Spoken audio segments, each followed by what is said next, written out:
Teman-teman semua, senang bertemu dengan kalian lagi melalui video ini ya.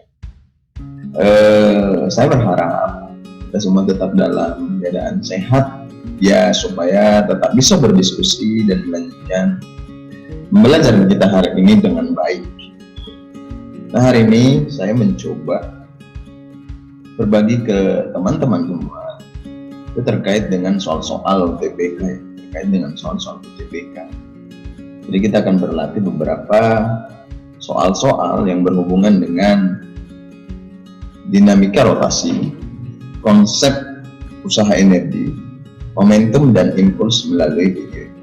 Maka selamat menyaksikan dan jangan lupa ikuti video ini supaya kamu mendapatkan video-video yang lain yang tentunya tidak kalah penting di konsep fisikanya. Selamat menyaksikan.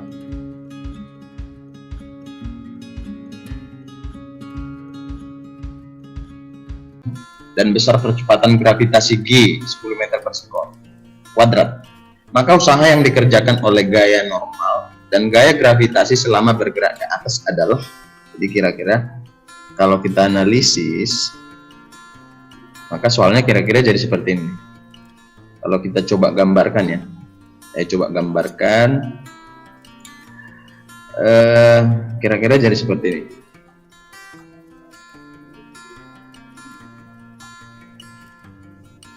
Ini bidang miringnya.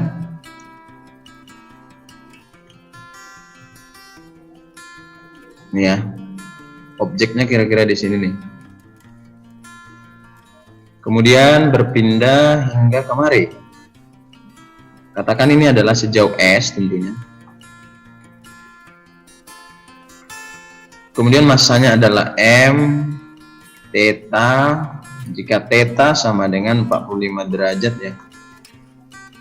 M sama dengan 6 kg, masanya sama dengan 6 kg. V0 sama dengan 3 meter per sekon. G, percepatan gravitasi itu sekitar 10 meter per sekon kuadrat.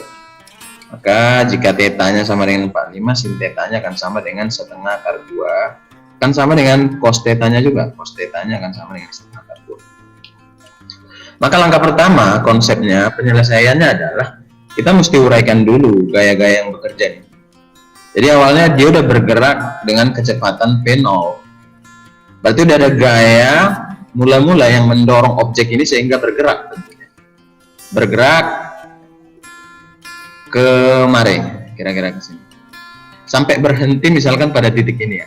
Jadi tetap masanya M, kita uraikan kemari gaya berat, kemari komponen gaya berat di sumbu Y, kemari komponen gaya berat di sumbu X.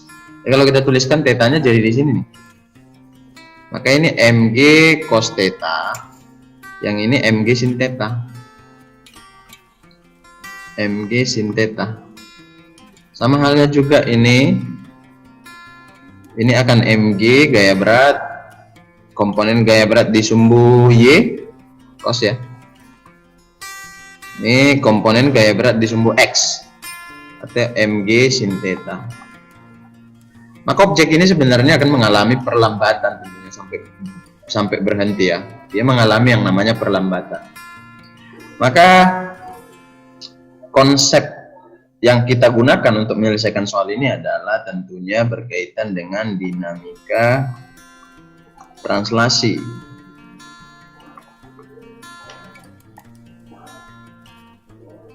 Di dinamika translasi akan ada kita temukan persamaan sigma F akan sama dengan M dikali A.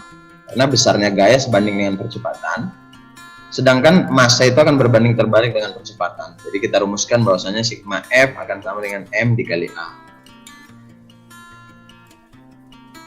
Kemudian setelah sampai kemari, kita lihat nih arahnya kira-kira kemari. Percepatan perlambatannya ya, percepatan sebenarnya. Cuman karena berlawanan arah dengan komponen gaya beratnya di sumbu Y. Jadi kita tuliskan bahwasanya Mg sin theta itu akan sama dengan M dikali A. Ini sigma F yang mana? Kan kalau sigma F itu akan sama dengan sigma Fx sama dengan M dikali AX.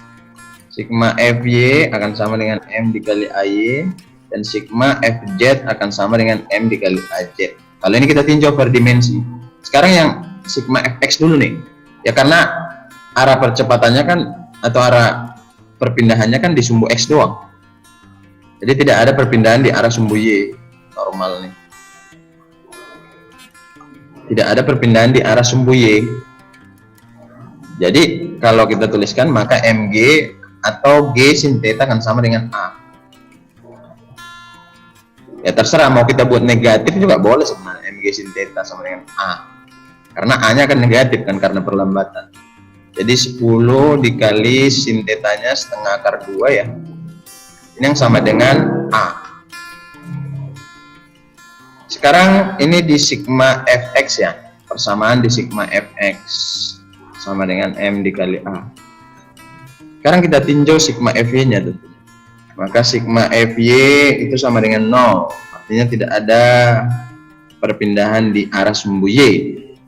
Maka Mg cos theta dikurang N sama dengan 0, maka Mg cos theta itu sama dengan normal.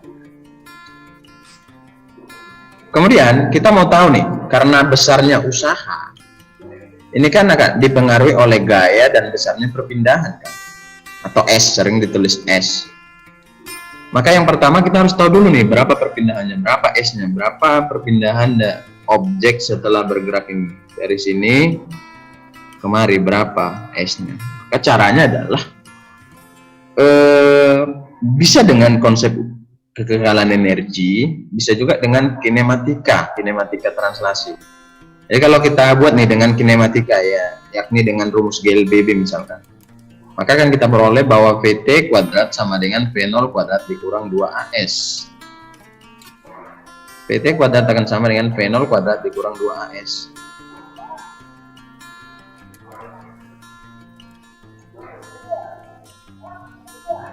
Kemudian kita tuliskan bahwa Pt kuadrat berarti akhirnya kan dia akan diam.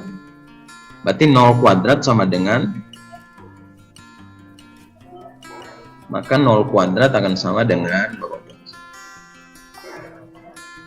0 kuadrat akan sama dengan 3 pangkat 2 dikurang 2A. A nya tadi adalah 5 akar 2, 5 akar 2 dikali S, maka S akan sama dengan 9 per 10 akar 2 atau sama dengan 9 per 20 akar 2 meter.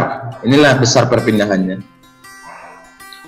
Berarti sekarang udah ada S-nya, kita udah tinggal hitung nih. Berarti usaha yang dilakukan oleh gaya normal akan sama dengan 0. Karena apa? Ya perpindahan di arah sumbu Y nggak ada. Perpindahan akibat gaya normal nggak ada.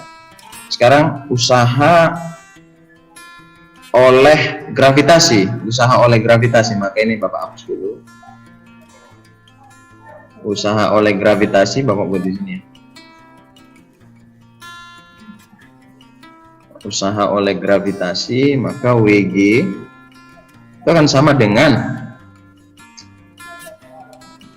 negatif Mg sin theta dikali dengan S-nya, perpindahannya. Berarti negatif 6 dikali 10 dikali setengah akar 2 dikali dengan 9 per 20 akar 2. Ini akan sama dengan negatif 27 Joule. Artinya negatifnya ini menyatakan bahwasannya usaha yang dikerjakan oleh komponen gaya berat ini terhadap perpindahannya sebenarnya berseberangan atau berlawanan sehingga dia jadi negatif.